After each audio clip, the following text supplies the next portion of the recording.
In this video, I'll guide you through how to remove a Google Cloud account. Now, it's important to note that there isn't a specific entity known as a Google Cloud account. Instead, Google Cloud Platform or GCP is accessed through your general Google account, which is the same account you use for services like Gmail, YouTube, and more. So the process involves a bit of navigation through your Google account settings rather than simply deleting an account. First, let's talk about billing. This is a crucial aspect because billing is handled separately from your projects within Google Cloud. When you set up services in GCP, they're linked to a billing account which is responsible for any charges you might incur.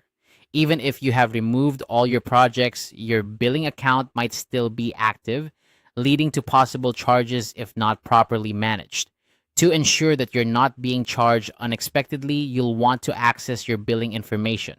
Start by visiting the Google Cloud Platform console. Once there, look for the billing section.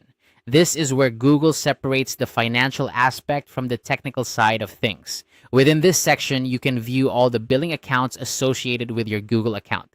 If you see any active billing accounts and you're no longer using any Google Cloud services, you'll want to take a closer look at them. Ideally, if you've deleted all your projects, you shouldn't have any active billing accounts. However, if there are still charges, they might be linked to some inactive or forgotten projects. Be sure to thoroughly review your billing information to ensure there are no unexpected invoices. Once you've confirmed that you have no active projects or ongoing charges, you can proceed to close your billing account. Closing the billing account will prevent any further charges from accumulating. Remember, once you close a billing account, it cannot be reopened and any services associated with it will cease to function.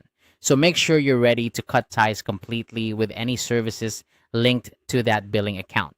In summary, while you cannot technically remove a Google Cloud account, you can ensure that your Google account is no longer tied to any active Google Cloud services.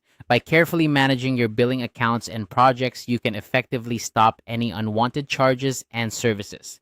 This process allows you to maintain control over your Google account, ensuring that you're only using and paying for the services you truly need. I hope this guide has been helpful in navigating your Google Cloud billing settings and understanding how to manage them effectively. If you have any questions or need further assistance, feel free to reach out or check Google support resources for more detailed guidance. Thanks for watching, and I hope you found this information useful.